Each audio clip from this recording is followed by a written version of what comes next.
नमस्कार दोस्तों, आप सभी को हरतालिका तीज की बहुत बहुत शुभकामनाएं। दोस्तों आइए आज सुनते हैं हरतालिका तीज व्रत की कथा, पूजन सामग्री, इस व्रत के नियम और इस पवित्र व्रत का नाम हरतालिका तीज क्यों पड़ा, यह भी जानते हैं।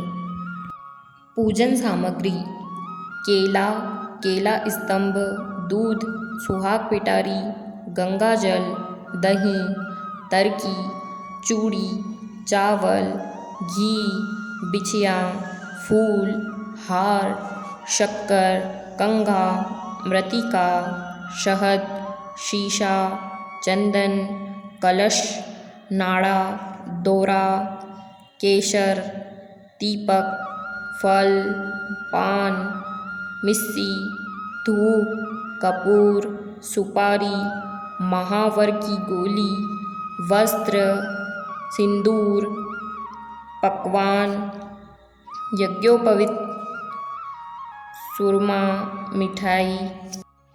चलिए अब सुनते हैं श्री हरतालिका व्रत की कथा। श्री परम पावन भूमि कैलाश पर्वत पर विशाल वट वृक्ष के नीचे भगवान शिव पार्वती सभी गणों सहित बागंबर पर विराजमान थे। बलवान वीरभद्र, भृंगी, श्रृंगी, नंदी आदि आदि अपने अपने पहरों पर सदाशिव के दरबार की शोभा बढ़ा रहे थे। गंधर्वगण, किन्नर, ऋषि हर भगवान की विविधा अनुष्टुप छंदों में स्तुति गान, स्वर आलापों से वाघों में संलग्न थे। उसी सुअवसर पर महारानी पार्वती जी ने भगवान शिव से दोनों हाथ जोड़कर प्रश्न किया कि हे महेश्वर, मेरे बड़े सौभाग्य हैं जो मैंने आप सरी के अर्धांगीपति को वरण किया। मैं क्या जान सकती हूँ कि मैंने वह कौन सा पुण्य अर्जन किया है। आप अंतर्यामी हैं, मुझ दासी को वर्णन करके बताने की कृपा करें। महारानी पार्वती जी की ऐसी प्रार्थना सुनने पर शिवजी बोले, वरानने, तुमने अति उत्तम पुण्य का संग्रह किया था जिससे मुझे प्राप्त किया है। वह अति गुप्त व्रत है, पर तुम्हारे पर प्रकट करता हूँ। वह यह है कि भाद्र मास के शुक्ल पक्ष के तीज का व्रत हरतालिका व्रत के नाम से प्रसिद्ध है। यह व्रत जैसे तारागणों में चंद्रमा, नवग्रहों में सूर्य, वर्णों में ब्राह्मण, देवताओं में गंगा, पुराणों में महाभारत, वेदों में सोम, इंद्रियों में मन, ऐसा यह व्रत श्रेष्ठ है। जो तीज हस्त नक्षत्र युक्त पड़े वह और भी महान पुण्यदायक होती है। ऐसा सुनकर पार्वती जी ने कहा, हे महेश्वर, मैंने कब और कैसे यह तीज का व्रत किया था, विस्तार के साथ श्रवण करने की इच्छा है।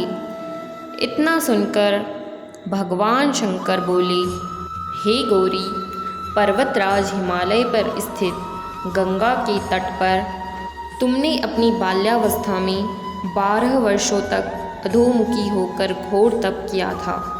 इतनी अवधि तुमने अन्न न खाकर पेड़ों के सूखे पत्ते चबाकर व्यतीत किए। माघ की विकराल शीतलता में तुमने निरंतर जल में प्रवेश करके तप किया। वैशाख की जला देने वाली गर्मी में तुमने पंचाग्नि से शरीर को तपाया। श्रावण की मूसलाधार वर्षा में खुले आसमान के नीचे बिना अन्न जल ग्रहण किए समय व्यतीत किया। तुम्हारे पिता तुम्हारी कष्ट साध्य तपस्या को देखकर बड़े दुखी होते थे। उन्हें बड़ा क्लेश होता था। तब एक दिन तुम्हारी तपस्या तथा पिता के क्लेश को देखकर नारद जी तुम्हारे घर पधारे। तुम्हारे पिता ने हृदय से अतिथि सत्कार करके उनके आने का कारण पूछा। नारद जी ने कहा, गिरिराज, मैं भगवान विष्णु के भेजने पर यहाँ उपस्थित हुआ हूँ। आपकी कन्या ने बड़ा कठोर तप किया है। इससे प्रसन्न होकर वे आपकी सुपुत्री से विवाह करना चाहती हूँ। इस संदर्भ में आपकी राय जानना चाहता हूँ। नारद जी की बात सुनकर गिरिराज गदगद हो उठे। उनके तो जैसे सारे क्लेश ही दूर हो गए। प्रसन्न चित्त होकर वे बोले, श्रीमान, यदि स्वयं विष्णु मेरी कन्या का वरण करना चाहते हैं तो भला मुझे क्या आपत्ति हो सकती है। वे तो साक्षात ब्रह्म हैं। हे महर्षि, यह तो हर पिता की इच्छा होती है कि उसकी पुत्री सुख संपदा से युक्त पति के घर की लक्ष्मी बने। पिता की सार्थकता इसी में है कि पति के घर जाकर उसकी पुत्री पिता के घर से अधिक सुखी रहे। तुम्हारे पिता की स्वीकृति पाकर नारद जी विष्णु भगवान के पास गए और उनको तुम्हारे ब्याह के निश्चित होने का समाचार सुनाया। मगर इस विवाह संबंध की बात जब तुम्हारे कानों में पड़ी तो तुम्हारे दुख का ठिकाना न रहा। तुम्हारी एक सखी ने तुम्हारी इस मानसिक दशा को समझ लिया और उसने तुमसे उस विक्षिप्तता का कारण जानना चाहा।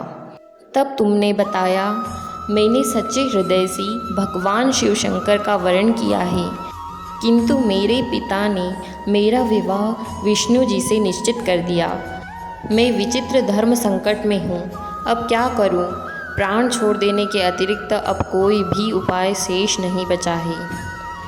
तुम्हारी सखी बड़ी ही समझदार और सूझबूझ वाली थी। उसने कहा, सखी, प्राण त्यागने का इसमें कारण ही क्या है। संकट के मौके पर धैर्य से काम लेना चाहिए। नारी के जीवन की सार्थकता इसी में है कि पति रूप में हृदय से जिसे एक बार स्वीकार कर लिया, जीवन पर्यंत उसी से निर्वाह करें। सच्ची आस्था और एक निष्ठा के समक्ष तो ईश्वर को भी समर्पण करना पड़ता है। मैं तुम्हें घनघोर जंगल में ले चलती हूँ, जो साधना स्थली भी हो और जहाँ तुम्हारे पिता तुम्हें खोज भी ना पाए। वहाँ तुम साधना में लीन हो जाना। मुझे विश्वास है कि ईश्वर अवश्य ही तुम्हारी सहायता करेंगे। तुमने ऐसा ही किया। तुम्हारे पिता तुम्हें घर पर न पाकर बड़े दुखी तथा चिंतित हुए। वे सोचने लगे कि तुम जाने कहाँ चली गई। मैं विष्णु जी से उसका विवाह करने का प्रण कर चुका हूँ। यदि भगवान विष्णु बारात लेकर आ गए और कन्या घर पर न हुई तो बड़ा अपमान होगा। मैं तो कहीं मुंह दिखाने के योग्य भी नहीं रहूँगा। यही सब सोचकर गिरिराज ने जोर शोर से तुम्हारी खोज शुरू करवा दी। इधर तुम्हारी खोज होती रही और उधर तुम अपनी सखी के साथ नदी के तट पर एक गुफा में मेरी आराधना में लीन थी।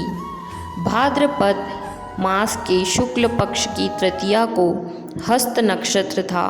उस दिन तुमने रेत के शिवलिंग का निर्माण करके व्रत किया। रात भर मेरी स्तुति के गीत गाकर जागी। तुम्हारी इस कष्ट साध्य तपस्या के प्रभाव से मेरा आसन डोलने लगा। मेरी समाधि टूट गई। मैं तुरंत तुम्हारे समक्ष जा पहुंचा और तुम्हारी तपस्या से प्रसन्न होकर तुमसे वर मांगने के लिए कहा। तब अपनी तपस्या के फलस्वरूप मुझे अपने समक्ष पाकर तुमने कहा, मैं हृदय से आपको पति के रूप में वरण कर चुकी हूँ। यदि आप सचमुच मेरी तपस्या से प्रसन्न होकर आप यहाँ पधारे हैं तो मुझे अपनी अर्धांगिनी के रूप में स्वीकार कर लीजिए। तब मैं तथास्तु कहकर कैलाश पर्वत पर लौट आया। प्रातः होते ही तुमने पूजा की समस्त सामग्री को नदी में प्रवाहित करके अपनी सहेली सहित व्रत का पारायण किया। उसी समय अपने मित्र बंधु व दरबारियों सहित गिरिराज तुम्हें खोजते खोजते वहां आ पहुँचे और तुम्हारी इस कष्ट साध्य तपस्या का कारण तथा उद्देश्य पूछा। उस समय तुम्हारी दशा को देखकर गिरिराज अत्यंत दुखी हुए और पीड़ा के कारण उनकी आँखों में आंसू उमड़ पड़े। तुमने उनके आंसू पोंछते हुए विनम्र स्वर में कहा, पिताजी, मैंने अपने जीवन का अधिकांश समय कठोर तपस्या में बिताया है। मेरी इस तपस्या का उद्देश्य केवल यही था कि मैं महादेव को पति के रूप में पाना चाहती थी। आज मैं अपनी तपस्या की कसौटी पर खरी उतर चुकी हूँ। आप विष्णु जी से मेरे विवाह करने का निर्णय ले चुके थे, इसलिए मैं अपने आराध्य की खोज में घर छोड़कर चली आई। अब मैं आपके साथ इसी शर्त पर घर जाऊंगी कि आप मेरा विवाह विष्णु जी से न करके महादेव जी से करेंगे। गिरिराज मान गए और तुम्हें घर ले गए। कुछ समय के पश्चात शास्त्रोक्त विधि विधान पूर्वक उन्होंने हम दोनों को विवाह सूत्र में बांध दिया। हे पार्वती, भाद्रपद मास की शुक्ल पक्ष की तृतीया को तुमने मेरी आराधना करके जो व्रत किया था, उसी के फलस्वरूप मेरा तुमसे विवाह हो सका। इसका महत्व यह है कि मैं इस व्रत को करने वाली कुंवारी कन्याओं को मनोवांछित फल देता हूँ। इसलिए सौभाग्य की इच्छा करने वाली प्रत्येक युवती को यह व्रत पूरी एक निष्ठा तथा आस्था से करना चाहिए। हे देवी, जो सौभाग्यवती नारी इस व्रत को नहीं धारण करती, वह बार बार वैधव्य व पुत्र शोक को प्राप्त होती है। जो नारी तृतीया के दिन व्रत रहकर चोरी से अन्न खाती है, वह शुक्री का जन्म पाती है। जो फल खाती है, वह बंदरिया की योनि प्राप्त करती है। जो जल पीती है, वह जोग का जन्म लेती है। जो दूध पीती है, वह सर्पणी का जन्म लेती है। जो नारी मांस खाती है, वह बाघिनी होती है। जो दही खाती है, वह बिल्ली का जन्म पाती है। जो मिठाई खाती है, वह चींटी के जन्म को धारण करती है। जो सब चीज़ें खाती है, वह मक्खी का जन्म लेती है। जो उस दिन सोती है, वह अजगरनी योनि को प्राप्त करती है। हे उमा, जो इस व्रत को श्रद्धा विधि से धारण करती है, वह मुझसा पति प्राप्त करती है। वह दूसरे जन्म में तुम्हारी समान स्वरूपवान हो करके इस संसार में उत्तम उत्तम सुख भोग को प्राप्त होती है। इस व्रत के करने के बाद नारियां शिवलोकवासी होती है। बोलो शंकर भगवान की जय। दोस्तों, इस प्रकार हरतालिका तीज व्रत की कथा यहीं पर समाप्त होती है। आइए जानते हैं इस व्रत को हरतालिका तीज क्यों कहा जाता है। यह दो शब्दों से मिलकर बना होता है, हरत एवं आलिका। हरत का तात्पर्य हरण से है और आलिका सखियों को संबोधित करता है। मान्यता यह है कि इस दिन माता पार्वती की सहेलियां उनका हरण कर उन्हें जंगल में ले गई थी, जहां माता पार्वती ने भगवान शिव को प्राप्त करने के लिए कठोर तप किया था। हरतालिका तीज के पीछे मान्यता यह भी है कि जंगल में स्थित गुफा में जब माता भगवान शिव की कठोर आराधना कर रही थी, तो उन्होंने रेत के शिवलिंग को स्थापित किया था। मान्यता यह भी है कि यह शिवलिंग माता पार्वती द्वारा हस्त नक्षत्र में भाद्रपद मास के शुक्ल पक्ष की तृतीया तिथि को स्थापित किया गया था। इसी कारण इस दिन को हरतालिका तीज के रूप में मनाया जाता है। आइए अब देखते हैं हरतालिका तीज व्रत के कुछ नियम।